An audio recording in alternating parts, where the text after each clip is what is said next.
Hello, everybody. How you doing today? I hope you're having a good day. It's another day the Lord has made, and so do something for the Lord. All right, today we're going to talk about a simple lesson called the waters of salvation, and we're going to talk about different sources of water. I mean, in the Bible, and we're going to see how they play an important part in what we understand about God. And there's a cute little story I heard years ago talking, saying the preacher in full fervor suggests that all the booze in the world be poured into the river. And the song leader, who really didn't get along with the preacher, gets up and leads the congregation in the song, "Shall We Gather at the River?"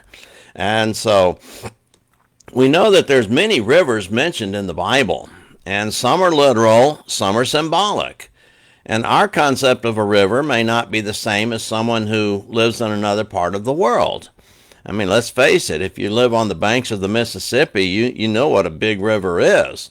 But there's some rivers that sometimes they flow very slowly, except for maybe a couple of times during the year, which they might bring a big wall of water. So, I mean, sometimes driving out west, you'll see a sign says a river, and you look, and it's just dry dirt and sand everywhere. And you don't see it until maybe the spring season. So anyway, we're going to talk about some of these rivers in the Bible and some sources of water in the Bible. And so we might as well start at the beginning in the Garden of Eden. You know, Genesis 2:10 through 14 talks about one river that became four, where the garden was placed. And the name of the first one is Paishon, which is the land of Havilah, Gihon, the land of Cush, Tigris, also known as Hiddekel, east of Assyria, and Euphrates. I mean, this ran through Chaldea. And we don't know exactly where it was or actually how big it was. There's no indication there. But anyway, the Adam and Eve had free reign throughout the garden, and were allowed, of course, we know they were allowed to partake of any fruit of the tree except the one in the middle. And so, I mean, scientists have tried to figure this out. Scholars have tried to figure out, and probably the best guess is maybe somewhere between Turkey and northern Iran, maybe somewhere up there. But something we have to keep in mind is the topography of the world could have been a whole lot different at that time. So, once again, we really don't know where it was, but we read about it, and we read that eventually parts of Eden are going to be restored when we get to heaven. All right. We read about the Nile River of Egypt in the book of Exodus. And several things happened in the river. Of course, you know, Pharaoh commanded all the male children of the Israelites to be cast into the river. And so Moses' parents took measures and spared the life of Moses by putting him on the water and not allowing him to be thrown in the water. And of course, 80 years later, Moses took his staff and turned the river into blood. I mean, this is the first plague. And we know that right after that first plague, the frogs came up from the river. That's the second plague. And so, and we also remember that after this, several years before this, Joseph interpreted Pharaoh's dream about the cows coming up out of the river. And so, I mean, that was all part of God's plan, and we keep using this terminology. Now, the Promised Land was described as being between two great rivers. I mean, when the promise was made to Abraham, I'm going to give you this, it's a land between two great rivers. And most of the scholars seem to believe that the great river of Egypt, the Nile, and the great river Euphrates would be these two great rivers. And then, of course, we also see some things happen when they cross the river. You know, the spies, when they were going to enter the Promised Land, the spies sent to cross the river to view all the land. And they came back with a report that was outstanding, but also, for most of them, fearful. And so that led to unbelief, and that generation was not allowed to enter the promised land. And so finally, after 40 years of wilderness wandering, the Ark of the Covenant came to the river with Joshua leading it. And so those who carried the ark were commanded to stand still in the water and see that God is with you. And as soon as they stood still in the water, all of a sudden the water stopped flowing. And the children of Israel crossed the Jordan River on dry land. And once they got through, they set up a memorial in the middle of the river. And then they set up another memorial on the other side of the river. And then the waters returned, as they should have. See, throughout the scriptures, rivers were used sometimes as boundaries, as markers, as landmarks, and reference points.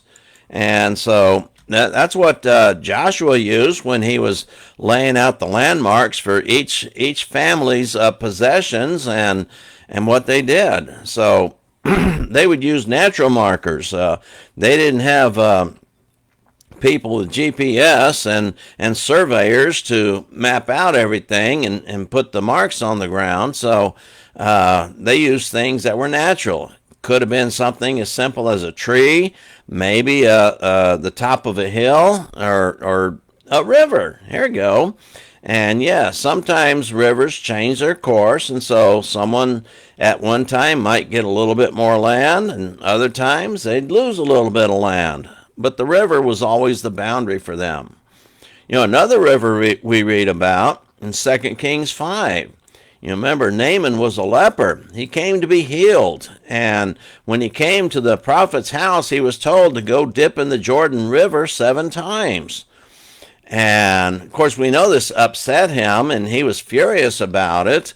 And, of course, he was counseled, and he thought the other rivers would be better. The rivers up in Damascus were much cleaner. And so, but anyway, after some counseling, he said, well, we're already here. Why not try it? So he did. And after 7 times he came up, he was healed.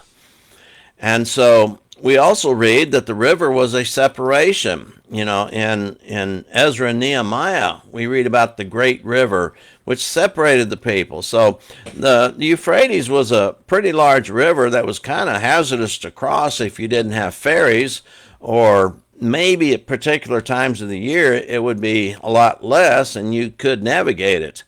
But it was pretty much a separation. It was a divider for them. And so they thought it was kind of like a separation. Sometimes rivers and water are mentioned as symbolic of God's provisions. Psalm 36 and verse 8, they are abundantly satisfied with the fullness of your house, and you give them drink from the river of your pleasures. Psalm 46:4, there is a river whose streams shall make glad the city of God, the holy place of the tabernacle of the Most High. Psalm 65:9, you visit the earth and water it. You greatly enrich it. The river of God is full of water. You provide their grain, for so you have prepared it. And we also read about a river in heaven. Revelation 22:1 and 2.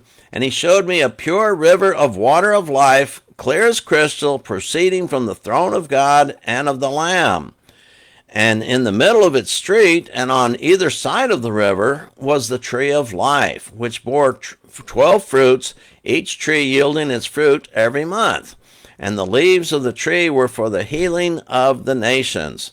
So we read about the river, a pure river of water of life. All right.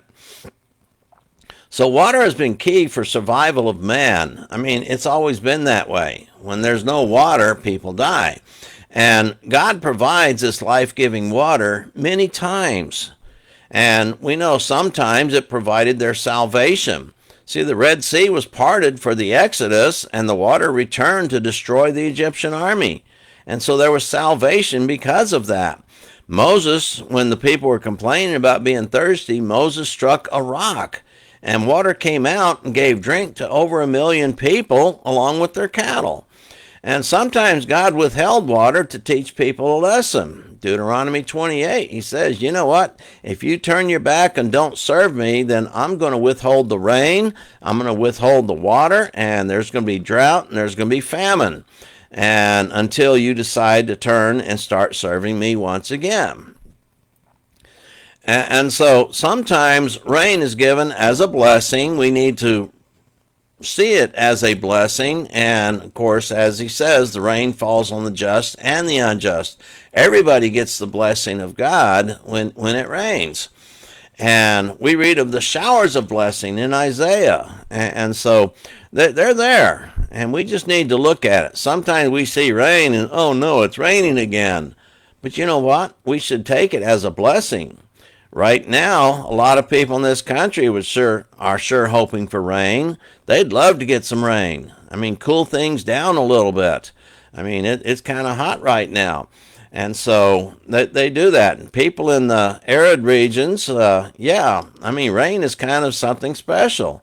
Where I live, I mean, between basically from May all the way to November, it doesn't rain at all most of the time.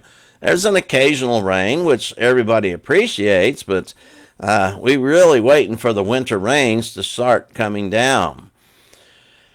You know, sometimes the blessings from God are described as a fountain. You know, in Jeremiah 2:13 says, "For my people have committed two evils. They have forsaken me, the fountain of living waters, and they've hewn themselves cisterns, broken cisterns that can hold no water." And so he describes that. And in Psalm 36, verse 9, says, "For with you is the fountain of life. In your light we see light." And Proverbs 5:18, "Let your fountain be blessed and rejoice with the wife of your youth." Proverbs 13:14, "The law of the wise is a fountain of life, to turn one away from the snares of death." And Proverbs 14:27, "The fear of the Lord is a fountain of life, to turn one away from the snares of death." And Isaiah 12:3, "Therefore you will joyously draw water from the springs of salvation." All right, this fountain of life that he's talking about, we can pretty much understand from all these verses, we're not talking about physical water. I mean, it's symbolic. I mean, and so the source of our nourishment is coming from God. And that's what we need to learn about that. So we know water is crucial for our salvation as well. You know, baptism is done in water. You know, it's symbolic of a cleansing. It's symbolic of a washing of regeneration. It's symbolic of becoming pure. And we do so by using the symbolism of the blood of Christ, which cleanses us from our sins, is accessed through that water. So we ask the question, have you come to the fountain of life? See, water and the source of water has been essential to human life. And we must also look at God's provisions through water. What he provides for us with the water. He provides his blessings, and sometimes he withholds it to provide the cursing. And have you cleansed yourself, and are you keeping yourself clean? Well, this cleansing happens with a combination of God's grace and our obedience.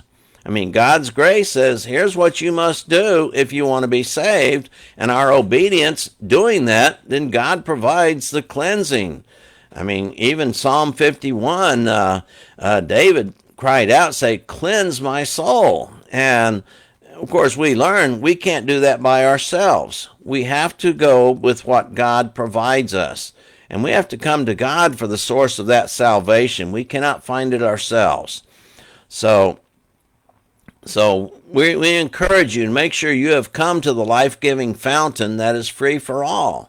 And we sing that song, "There's a fountain free for you and me."